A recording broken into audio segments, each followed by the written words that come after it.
వైఎస్ఆర్సీపీ కీలక నేత మాజీ మంత్రి కొడాలి నాని ఆరోగ్యం మరింత క్షీణించిందని ఆయన్ని హుటాహుటిన హైదరాబాద్ ఏఐజీ హాస్పిటల్ నుంచి ఎయిర్ అంబులెన్స్లో ముంబైకి తరలించారు. కుటుంబ సభ్యులందరూ కూడా ఇప్పుడు ముంబై వెళ్ళారు అనేటువంటి వార్తలు ఇప్పుడు సోషల్ మీడియాలో చక్కర్లు కొడుతున్న నేపథ్యంలో అసలు కొడాలి నాని గారి ఆరోగ్య పరిస్థితి ఇప్పుడు ఎలా ఉంది, నిజంగా ఆయనకి సీరియస్గా ఉందా లేదా అనేది మనం తెలుసుకునేటువంటి ప్రయత్నం చేద్దాం. ప్రస్తుతం మనతో పాటు ఉన్నారు ప్రముఖ సీనియర్ జర్నలిస్ట్ దుర్గా కుమార్ గారు, వారితో మాట్లాడదాం.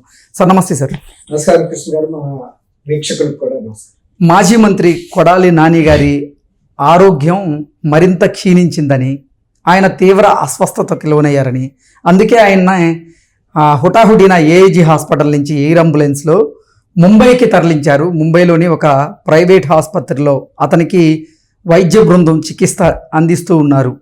ఆయన ఆరోగ్యం మాత్రం కొంచెం సీరియస్గా ఉంది అంటూ రకరకాల వార్తలు వస్తూ ఉన్నాయి. ఏంటి సార్ దీని మీద మీ విశ్లేషణ? కృష్ణ గారు, ఇక్కడ మనం ఆలోచించాల్సింది కొడాలి నాని గురించి కాదు, వంశీ గురించి కాదు, లేకపోతే బోరుగడ్డ అనిల్ గురించి కాదు, పిన్నెల్లి రామకృష్ణారెడ్డి గురించి కాదు, వైఎస్ వివేకానంద రెడ్డి గురించి కాదు. దీని వెనకాల జరుగుతున్నటువంటి సంఘటనలు ఎవరు దీనికి బాధ్యులు, ఎందుకు ఇలాంటి సంఘటనలు జరుగుతున్నాయి, ఎవరు దీని నుంచి రాజకీయ లబ్ధి పొందుతున్నారు, ఎవరు హారత్ కర్పూరం లాగా వెలిగిపోతున్నారు, కాలిపోతున్నారు, ఎవరు మోసపోతున్నారు, ఇలాంటి అంశాలు మాట్లాడాలి తప్ప ఇవాళ మనం ఆయా వ్యక్తుల మీద మాట్లాడటంలో అర్థం లేదు. నేను 1979లో జర్నలిజంలోకి వచ్చాను. నేను ఇవాళ 66 years. నేను ఆ రోజు వచ్చిన పరిస్థితులకి ఇవాళ పరిస్థితులకి రాజకీయంలో చాలా మార్పులు వచ్చేసినాయి. అసలు అలాంటి బూతులు తిట్టే వ్యక్తులు కానీ, లేకపోతే ఇలాంటి స్వార్థ రాజకీయం కోసం వ్యక్తుల్ని హత్య చేయటం కానీ, మా ఇంటి కోడిని మేము కోసుకుంటే కూడా కేసా అని అడిగే వ్యక్తులు కానీ ఆ రోజుల్లో లేరు. ఓకే, ఎంతో బాధ కలుగుతా ఉంది. ఇవాళ నేను ఇవాళ 62 ఏళ్లలో ఇవాళ కనుక ఇలాంటి అంశాల మీద సుస్పష్టంగా మాట్లాడకుండా ఏదో ఉప్పు పెడితే ఉప్పు మాటలు, కారం పెడితే కారపు మాటలు మాట్లాడితే అది కరెక్ట్ కాదు. నేను ఇవాళ వరకు కూడా కొడాలి నాని మీద ఎటువంటి ఇట్లాంటి వ్యక్తుల మీద నేను అసలు ఎవరి మీద కూడా మాట్లాడలేదు. కానీ ఇవాళ మీరు అడిగారు కాబట్టి, తర్వాత ఇవాళ ఆయన పరిస్థితి చూసిన తర్వాత వ్యక్తిగతంగా అతను ఎన్ని తప్పులు చేసినా ఇవాళ ఆయన ఉన్న పరిస్థితికి నాకు కూడా బాధగానే ఉంది. ఆయన ఏమి అంత సీరియస్ ఆరోగ్య పరిస్థితి తెచ్చుకోవాల్సిన వయస్సు కాదు, కానీ తెచ్చుకున్నాడు అంటే అతను ఎవరో కళ్ళలో ఆనందం కోసం తను ఆరోగ్యాన్ని పణంగా పెట్టాడు అనిపిస్తుంది. అంటే రాజకీయ ఒత్తిళ్ల కారణంగానే ఇప్పుడు కొడాలి నాని గారి ఆరోగ్యం బాలేదంటారా? అంటే ఆయన అనారోగ్యం బారిన పడడానికి రాజకీయ ఒత్తిళ్లే ఒక కారణం అంటారా అని నేను అనుకుంటున్నాను. ఎందుకంటే ఇప్పుడు నేను ముందు ఒక మాట చెప్పా, ఎవరో కళ్ళలో ఆనందం కోసం తను ఈ పరిస్థితి తెచ్చుకోవాల్సిన అవసరం లేదు. తర్వాత తను ఏ పార్టీలో అయితే ఎమ్మెల్యేగా ఎదిగాడో, రాజకీయంగా ఎదిగాడో, ఎవరి వ్యక్తుల దగ్గరికి అయితే వెళ్ళి సీటు కోసం అడిగి తీసుకున్నాడో ఆ వ్యక్తుల్ని అంత అనవసరంగా అసభ్యంగా తిట్టాల్సిన అవసరం కూడా లేదు రాజకీయాల్లో. తర్వాత ప్రతివాడి మీదకి లారీ ఎక్కించి తొక్కిచ్చేస్తానని మాట్లాడటం, ప్రతివాడిని బూతులు తిట్టడం. ఇప్పుడు తను గుడివాడలో నువ్వు ఒక పార్టీ తరఫున శాసనసభ్యులు ఇవాళ కాదు, ఒక 25 ఏళ్ల క్రితం కూడా ఎన్నికయ్యావు. నీకు ఒక మర్యాద, మంచి గౌరవం అనేది ఉంది అక్కడ. కానీ 2000 ఇతను ఎప్పుడు వైఎస్ఆర్సీపీలో చేరిన తర్వాతే తను రాజకీయంగా వ్యక్తిత్వ పతనానికి గురయ్యాడంటే తనని తిట్టమని చెప్పకపోతే ఎందుకు తిడతాడండి? ఒక సామాజిక వర్గాన్ని తిట్టడం కోసమే ఇతన్ని వినియోగించారు. అది వంశీ చెప్పాడు, తర్వాత పోసాని కృష్ణమురళి కూడా చెప్పాడు, వంశీ సారీ కూడా చెప్పాడు. చెప్పిన దానికి ఇతను ఆ సారీ కూడా చెప్పలేదు. ఇప్పుడు తనకి అంత ఆరోగ్యం ప్రాణం మీదకి తెచ్చుకునే వరకు ఇంతమందిని బూతులు తిట్టాడు. కానీ గుడివాడ ఏమన్నా పల్లెటూరా? గుడివాడలోనే నిన్ను కార్డియాలజిస్టులు చూసి నీ 3 వాల్వ్స్ అంత బ్లాక్ అయిపోయే పరిస్థితి రాక నువ్వు ప్రజలకి ప్రతినిధిగా ఉండి అంత 100,000 కోట్లకి సంపాదించుకుని నీ ఆరోగ్యాన్ని కూడా నువ్వు చూసుకోకుండా ఎవరో చెప్పారని వాళ్ళందరితో బూతులు తిప్పుతా కూర్చుని నీ ఆరోగ్యాన్ని నువ్వు నిర్లక్ష్యం చేసుకుంటే ఇవాళ బాధపడుతుంది ఎవరు? ఇప్పుడు మీరు చెప్పారు, ఆ ఎయిర్ అంబులెన్స్ లో వెళ్ళింది కుటుంబ సభ్యులు వెళ్ళారా, లేకపోతే నువ్వు ఏ పార్టీ అయితే ఏ సజ్జల రామకృష్ణారెడ్డి తిట్టమంటే వాళ్ళంతా వచ్చి ఆ ఫ్లైట్ లో కూర్చున్నారా? నీ కుటుంబ సభ్యులు వెళ్ళారు. ఇవాళ ఇక్కడ ఏఐజీ హాస్పిటల్లో చేర్చారు. ఏఐజీ హాస్పిటల్ కూడా చాలా సూపర్ స్పెషాలిటీ హాస్పిటల్, ఇండియాలోనే పేరెన్నికన్న హాస్పిటల్. అయినా కార్డియాలజీకి సంబంధించిన పెద్ద సమస్య కాబట్టి ఇంకా ఏషియన్ కార్డియాలజీ ఇన్స్టిట్యూట్ అని బాంబేలో ఉంది. అది కేవలం కార్డియాలజీ విభాగంలో మాత్రమే సూపర్ స్పెషాలిటీ, ఓన్లీ వాళ్ళనే ట్రీట్ చేస్తారు. ఓకే, దుర్గాకుమార్ గారు, అసలు గతంలో చూసుకున్నట్లయితే కొడాలి నాని గారికి థ్రోట్ క్యాన్సర్ ఉంది అనేటువంటి ఒక వార్త వచ్చింది. ఆ తర్వాత తీవ్ర గ్యాస్ట్రిక్ సమస్యలతో కొడాలి నాని గారు ఇబ్బంది పడుతూ ఉన్నారు, అందుకే ఆయన ఏఐజీ హాస్పిటల్లో చేరారు అనేటువంటి వార్త వచ్చింది. ఆ తర్వాత లేదు అతనికి గుండె సంబంధిత వ్యాధులు కూడా ఉన్నాయి, ఆయనకి గుండెపోటు వచ్చింది, అందుకే వారి కుటుంబ సభ్యులు ఏఐజీలో ఆయన చేర్పించారు అనేటువంటి వార్తలు వచ్చాయి. అంటే రకరకాల వార్తలు ఇప్పుడు చక్కర్లు కొడుతున్న నేపథ్యంలో అసలు కొడాలి నాని గారికి ఇప్పుడు వచ్చినటువంటి అనారోగ్య సమస్య ఏంటి అంటే ఏం చెప్తారు?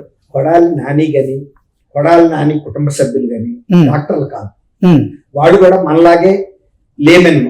ఏదో అతనైతే 7వ తరగతి చదివాడు, వాళ్ళ కుటుంబ సభ్యులు కూడా ఏదో 10వ తరగతి 10th ఇంటర్లో చదివారు, పిల్లలు డిగ్రీలు చదివి ఉండొచ్చు. కానీ వాళ్ళు ఆ ఇంట్లో అతను చెప్పిన సమస్యని బట్టి చూస్తే అది గ్యాస్ తగ్గుతుందని ఆయన ఫీల్ అయ్యాడు. ఎందుకంటే ఆయన బాగా గుట్కాలు తింటాడు. ఆ గుట్కాలు తింటం మూలన గ్యాస్ రావటంలోను లేకపోతే లివర్ చెడిపోవటంలోను పెద్ద ఆశ్చర్యకరమైన విషయాలు ఏం లేవు. ఆ గుట్కాల మూలన గొంతు క్యాన్సర్ రావటం కూడా పెద్ద విచిత్రమైన అంశమేం కాదు. ఆ గుట్కాల మూలన కిడ్నీస్ చెడిపోవటం కానీ పెద్ద విషయం కాదు. ఆ గుట్కాల మూలన గుండె బలహీన పడటం, గుండె నాళాలు మూసుకుపోవటం, బలహీన పడటం కూడా అసాధారణమైన అంశాలు కాదు. కాబట్టి మీరు నేను ఏంటంటే ఆయన ఏఐజీ హాస్పిటల్కి వెళ్తున్నప్పుడు వాళ్ళకుండా ఒక అవగాహన ఏంటంటే కడుపులో ఏదో తేడాగా వస్తుంది, అతను తిండి తినలేకపోతున్నాడు. తిండి తినలేకపోవడం అంటే అల్సర్ అన్న అయి ఉండాలి, లివర్ ఎక్స్పాన్షన్ అయి ఉండాలి, లేకపోతే లివర్ క్యాన్సర్ లాంటి ప్రిలిమినరీ స్టేజ్ లో ఉండొచ్చు, ఫస్ట్ స్టేజ్ లో కూడా ఉండొచ్చు. ఎందుకంటే తను ఇట్లాంటి రాజకీయంగా ఎవరిని తిట్టమంటే వాళ్ళని తిట్టే పనిలో ఉన్నాడే తప్ప అట్లాగే డబ్బులు సంపాదించడం కోసం భూ ఆక్రమణలు చేయటం, ఇతర కుంభకోణాలు వీటిల్లో మునిగి తేలాడు తప్ప తన సొంత ఆరోగ్యం గురించి అయితే పట్టించుకున్న దాఖలా కనపడతలేదనే తెలిసిపోయింది. ఒక శాసనసభ్యుడిగా అంత డబ్బు సంపాదించిన వ్యక్తి రాజకీయంగా గుడివాడ లాంటి టౌన్ లో ఉండి మినిమం ఒక ఫిజిషియన్ దగ్గరికి వెళ్తే కూడా ఆయన వెంటనే ఈసీజీ లాంటి తీసి కార్డియాలజిస్ట్ కి రిఫర్ చేస్తారు, లేదు లివర్ కి సంబంధించి అయితే గ్యాస్ట్రో ఎంటాలజిస్ట్ కి రిఫర్ చేస్తారు. అక్కడ కూడా ఇంచుమించుగా ఇంత పెద్ద ఎక్విప్మెంట్ లేకపోయినా లక్షణాలను బట్టి ఇది అని పేరు పెట్టగలరు. దాన్ని బట్టి ఇంకా అవసరమైతే మీరు ఏఐజీకి వెళ్ళండి, గ్యాస్ట్రో ఎంటాలజీకి సంబంధించి అని చెప్తారు. కానీ ఆయన ఎక్కడికి వెళ్లకుండా హైదరాబాద్ లో ఉన్నప్పుడు గ్యాస్ పట్టేసింది, అది గుండె మీద కూడా చూపిస్తుంది కాబట్టి బహుశా గుండె పోటీ అనుకుని ఉండొచ్చు వాళ్ళు. సరే ఏది కూడా ముందైతే హాస్పిటల్కి వెళ్ళడం అనేది గొప్ప విషయం. వెళ్ళిన తర్వాత డాక్టర్స్ మల్టిపుల్ టెస్ట్లు అయితే చేయాల్సిన అవసరం ఉంటుంది. వాళ్ళకి లివర్ లో పెద్ద ఫాల్ట్ అయితే కనపడలేదు, అప్పుడు వెంటనే హార్ట్ కూడా చూస్తారు. చూసినప్పుడు తీవ్రమైన బ్లాకేజెస్ ఉన్నాయి. సరే వెంటనే ఏ వైద్యం అయితే చేయాలో వాళ్ళు అక్కడ చేశారు. చేసిన తర్వాత వాళ్ళ కుటుంబ సభ్యులకి చెప్పారు, ఇది ఆరోగ్య పరిస్థితి తీవ్రత ఎక్కువగా ఉంది, 3 బైపాస్ సర్జరీ చేయాలని చెప్పారు. వీళ్ళు ఏమనుకున్నారంటే మాకు ఇంత ఆస్తి ఉంది, పెద్ద నాయకుడు ఈయన, పెద్ద పలుకుబడి ఉన్న వ్యక్తి కాబట్టి ఈ హాస్పిటల్లో చేస్తే ఎంతవరకు విజయవంతం అవుతుంది అవ్వదు అని వాళ్ళకి అనుమానాలు వచ్చి ఉండొచ్చు. తర్వాత వాళ్ళకి తెలిసిన డాక్టర్స్ కూడా సెకండ్ ఒపీనియన్ అడగొచ్చు. గ్యాస్ట్రో ఎంటాలజీ నాగేశ్వర రెడ్డి గారు ఏఐజీ అనేది ప్రముఖంగా ఆయన గ్యాస్ట్రో ఎంటాలజిస్ట్ కాబట్టి ఇక్కడున్న కార్డియాలజిస్ట్ మీద వాళ్ళకి అంత నమ్మకం లేకపోవచ్చు. కేవలం ప్రత్యేకత కలిగినటువంటి ఏషియన్ గ్యాస్ట్రో అండ్ కార్డియాలజీ విభాగం అంటే హాస్పిటల్ బొంబాయిలో ఉంది కాబట్టి అక్కడ తీసుకెళ్లాలి వీళ్ళు భావించారు. వీళ్ళు భావించినప్పుడు ఒక బాధ్యత గల ఆసుపత్రిగా వాళ్ళు ఏం చెప్పారంటే, మేము మా హాస్పిటల్ నుంచి ఆయన్ని డిశ్చార్జ్ చేయాలంటే కూడా మా మెడికల్ అడ్వైజ్ ని కాదని మీరు వెళ్తున్నట్టు డిశ్చార్జ్ సమ్మరీలో మీరు సంతకం పెట్టాలి అని పెట్టించుకున్నారు ఫార్మాలిటీ. ఎందుకంటే ట్రాన్సిషన్ ఇక్కడ నుంచి వేరే హాస్పిటల్ లోపల మార్చే లోపల ఏమైనా ప్రమాదం జరిగితే మళ్ళీ వాళ్ళు ఈ హాస్పిటల్ మీద కూడా కేసు చేసే సందర్భం ఉంటుంది. బాధ్యత లేకుండా డిశ్చార్జ్ చేశారు, ఇక్కడే ఉంచితే కేర్ ఉండేది కదా అన్నట్టుగా. కాబట్టి ఆ ఫార్మాలిటీస్ అన్ని పూర్తి చేసిన తర్వాత వీళ్ళు ఒక నిర్ణయానికి వచ్చారు, బొంబాయి తీసుకెళ్లాలి అని. అది ఎలా తీసుకెళ్లాలి, ట్రైన్ లో తీసుకెళ్లే పరిస్థితి కాదు, మామూలు రెగ్యులర్ ఫ్లైట్ లో తీసుకెళ్తే కూడా ఏ ప్రమాదమైనా జరగవచ్చు, అంటే ఏదైనా తీవ్రత పెరగవచ్చు. అందుకని అంబులెన్స్, ఎయిర్ అంబులెన్స్ లో తీసుకెళ్లాలని నిర్ణయించుకున్నారు. తీసుకెళ్తున్నప్పుడు కూడా ఏఐజీ హాస్పిటల్కి చెందిన ముగ్గురు కార్డియాలజిస్టులో కూడా చాలా సూపర్ స్పెషాలిటీ కార్డియాలజిస్ట్ని అందులో పెడతారు అక్కడ. ఎందుకంటే ఎటువంటి అత్యవసరమైనటువంటి సిచ్యువేషన్ ఎరైజ్ అయినా ట్యాకిల్ చేయగలిగిన ఎక్విప్మెంట్ సిబ్బంది కూడా ఉండాలి. కాబట్టి మీరు అన్నట్టు వాళ్ళ కుటుంబ సభ్యులకు తప్పదు, ఏది ఇప్పుడు మంచి అయినా చెడైనా ఫేస్ చేసి తప్పదు. కాబట్టి వాళ్ళ కుటుంబ సభ్యులు వెళ్ళారు. నేను ఇంతకుముందు అదే చెప్తున్నా, వాళ్ళ అక్కడ కొడాలి నానిని కాదు మనం చూడాల్సింది, రాజకీయ లబ్ధి కోసం అతను ఒక ఆయుధంగా ఉపయోగించుకున్న వ్యక్తులు. అలాగే వివేకానంద రెడ్డి గారిని కూడా చంపి దాన్ని రాజకీయ లబ్ధి పొందడానికి ఎవరైతే ప్రయత్నించారో, ఎవరైతే ఇలాంటి హింసలను ప్రోత్సహించి ఇతరుల మీద దోషులకు దింపిన వాళ్ళు బ్రహ్మాండమైన హెల్త్ మెయింటైన్ చేస్తున్నారు. జగన్మోహన్ రెడ్డి గారు కానీ సజ్జల రామకృష్ణారెడ్డి కానీ పింక్ ఆఫ్ ద హెల్త్ లో ఉన్నారు. కానీ వీళ్ళు పిచ్చాళ్ళు అయిపోయి వాళ్ళ ఆరోగ్యాలు పాడు చేసుకుని ఇవాళ వాళ్ళు పోతే నా సానుభూతి ఎవరికి ఉంటుంది? ఇప్పుడు వాళ్ళ కుటుంబ సభ్యులకి. ఎందుకంటే ఇప్పుడు ఇద్దరు పెళ్లికి వచ్చి కూతురు కూడా ఉన్నట్టున్నారు, ఇద్దరు ముగ్గురు. ఇప్పుడు మరి వాళ్ళకి కదా నష్టం. నువ్వు కోట్లు సంపాదించవచ్చు కానీ వ్యక్తిగా నువ్వు తిరిగి రావు కదా. ఇప్పుడు ఇట్లాంటి వాళ్ళు నీలాంటి బూతులు తిట్టేవాళ్ళు వాళ్ళకి ఇంకొకళ్ళని 10 మంది 20 మంది ఉన్నారు. ఇంకా ప్రస్తుతం కొడాలి నాని గారి ఆరోగ్య పరిస్థితి ఎలా ఉందంటే అంటే ఖచ్చితంగా క్రిటికల్ గా లేకపోతే ఎయిర్ అంబులెన్స్ లో మాత్సర్ కృష్ణ గారు ఉన్న వాస్తవాలు మాట్లాడాలంటే 3 బ్లాక్స్ 3 వాల్వ్స్ బ్లాక్ అయితే కూడా ఇక్కడ చేయగలిగిన వాళ్ళు దాసరి ప్రసాదరావు గారు లాంటి వాళ్ళు. ఎప్పుడో అప్పుడు దగ్గుబాటి వెంకటేశ్వరరావు గారు హెల్త్ మినిస్టర్ గా ఉన్నప్పుడు కూడా బైపాస్ సర్జరీలు చేసిన నిమ్స్ హాస్పిటల్ ఉంది. అంతకన్నా కూడా కార్డియాక్ హాస్పిటల్స్ కూడా హైదరాబాద్ లో చాలా ఉన్నాయి. వాళ్ళందరూ కూడా ఇంతో అంత కొంచెం అనుమానాస్పదంగా ఉంది, మేము చేయటం కష్టం అనే భావన కలగబట్టే కదా ఎయిర్ అంబులెన్స్ లో బొంబాయికి వెళ్ళి, బొంబాయి నుంచి కూడా కేసులు హైదరాబాద్ కు వస్తున్న సందర్భాలు అనేకం చూసాం. ఎయిర్ అంబులెన్స్ లో కూడా వచ్చారు పెద్ద పెద్ద ఇండస్ట్రియలిస్టులు కూడా ఇక్కడికి రిఫర్ చేసినప్పుడు. మరి ఇక్కడ నుంచి బొంబాయి వెళ్తున్నాడు అంటే ఇక్కడ క్రిటికల్ అనేది ఖచ్చితంగా చెప్పొచ్చు. అది రిస్క్ తో కూడిన ఆపరేషన్. నేను అనుకోవటం ఏదైనా 5% సర్వైవల్ ఛాన్స్ ఉందేమో కానీ 95% రిస్క్ ఇన్వాల్వ్ అవ్వబట్టే బొంబాయి మారుస్తున్నారు.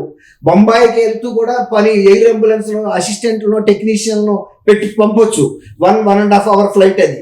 కానీ ముగ్గురు సూపర్ స్పెషలిస్ట్ డాక్టర్లు కూడా అందులో కూర్చుని వెళ్ళారంటే సిచ్యువేషన్ ఎంత విషమంగా ఉందనేది మనకు అర్థమవుతుంది. నేనేమి కొడాలి నానికి వ్యతిరేకం కాదు. నేను సానుభూతి ఎందుకు చెబుతున్నా అంటే తన ఆరోగ్యాన్ని కూడా పణంగా పెట్టి ఇతరుల బూతులు తిట్టి తను మనోవ్యత చెంది అంత ఆవేశం పడి గుండెకి 3 బ్లాక్లు అయ్యేరాక కూడా తను చూపించుకోలేకపోయాడంటే ఒక శాసనసభ్యుడిగా ఇప్పుడు ఆ మట్టి కుంభకోణాల్లో వాటిల్లో కూడా ఇరుక్కుని చాలా సంపాదించాడు.